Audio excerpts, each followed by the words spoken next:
नमस्कार मंडळी. आज आपण एका जबरदस्त प्रवासावर निघालो आहोत. एक अशी गोष्ट ज्यात माणसाने अंतर आणि संपर्क या दोन मोठ्या आव्हानांना कसं पार केलं हे आपण बघणार आहोत. ही गोष्ट आहे आपल्या सगळ्यांच्या कल्पकतेची आणि आपल्या प्रगतीची. आता जरा विचार करा, एक साधा घरंगळणारा लाकडी ओंडका, तो खरंच अख्खं जग बदलू शकतो का? काय वाटतं? अहो, या एका साध्या प्रश्नातच आपल्या आजच्या संपूर्ण विश्लेषणाचं सार दडलंय. म्हणजे साध्या निरीक्षणातून किती मोठे शोध लागू शकतात, नाही का?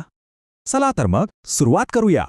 आपल्या कथेचा पहिला भाग, एक क्रांतिकारक कल्पना. आणि ही कल्पना आली कुठून? तर साध्या निरीक्षणातून, शोधाकडे. ही प्रक्रिया इतकी साधी आहे ना, पण तितकीच जबरदस्त. बघा, सगळं सुरू झालं एका साध्या निरीक्षणातून. आधी मानवाने पाहिलं असेल की अरे, हा लाकडी ओंडका डोंगरावरून कसा घरंगळत खाली येतोय, आणि मग डोक्यात एक कल्पना चमकली असेल की याच गतीचा वापर आपण जड वस्तू हलवण्यासाठी का करू नये. आणि बस, याच गरजेतून आणि कल्पनेतून जन्म झाला एका क्रांतिकारक शोधाचा, चाकाचा. विचार करा, वेग वाढला, कष्ट वाचले, सगळं बदललं. पण थांबा, चाकाचं महत्त्व फक्त वस्तू इकडून तिकडे नेण्यापुरतं नव्हतं. अजिबात नाही. त्या एका शोधामुळे केवळ वस्तूच नाही, तर संपूर्ण मानवता अक्षरशः पुढे ढकलली गेली. आणि इथूनच प्रगतीच्या दोन मोठ्या समांतर प्रवासांना सुरुवात झाली. तर पहिला प्रवास होता भौतिक अंतरावर मात करण्याचा, म्हणजेच गतीचा प्रवास. आपण एका ठिकाणाहून दुसऱ्या ठिकाणी जायला कसं शिकलो याची ही गोष्ट आहे. आणि या प्रवासात माणसाची हुशारी तर बघा. म्हणजे जसा परिसर तसं उत्तर. वाळवंटातून जायचंय, त्यासाठी उंटा आहे. डोंगर दऱ्या पार करायच्या आहेत, मग त्यासाठी याक आहे. आणि इतकंच नाही तर द्रव आणि वायू, म्हणजे पाणी, तेल यांसारख्या गोष्टींसाठी काय, तर थेट पाईपलाईन म्हणजे नळमार्गच तयार केले. कमाल आहे ना? म्हणजे आपल्या प्रत्येक गरजेसाठी आपण काही ना काही उपाय शोधून काढलाच.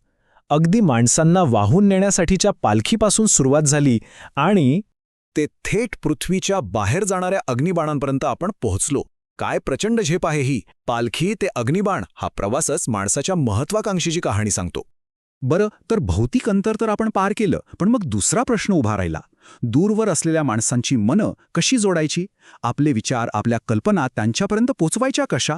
आणि इथून सुरू झाला दुसरा प्रवास, कल्पनांचा प्रवास. तर संदेशवहन म्हणजे नेमकं काय? अगदी सोप्या भाषेत सांगायचं तर माहिती एका ठिकाणाहून दुसऱ्या ठिकाणी पाठवणं किंवा मिळवणं, म्हणजे माहितीची देवाणघेवाण. अहो, प्राणीसुद्धा वेगवेगळ्या आवाजातून संदेश देतात की. पण माणसाने यात जी प्रगती केली आहे ती अविश्वसनीय आहे. आणि ही प्रगती झाली कशी? सुरुवातीला होते हावभाव, मग आली आपली बोलली जाणारी भाषा. त्यानंतर लिहिण्यासाठी लिपी तयार झाली.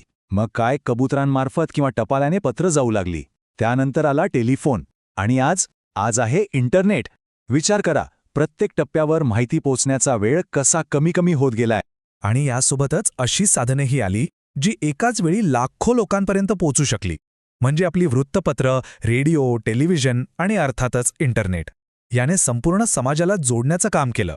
आणि आजच्या तारखेत बोलायचं झालं तर संदेशवहनाची सगळ्यात जलद साधनं कोणती? अर्थात मोबाईल आणि इंटरनेट. एका क्लिकवर जग जवळ येतं. आता बघा, वाहतूक आणि संदेशवहन हे दोन्ही जेव्हा एकत्र आले तेव्हा एक तिसरीच गोष्ट घडली. आपल्या कथा, आपलं मनोरंजन यांचं प्रक्षेपण सुरू झालं. आणि मनोरंजनाचा प्रवास स्थानिक पातळीवरून थेट जागतिक पातळीवर पोहोचला. यातला फरक अगदी सोपा आहे.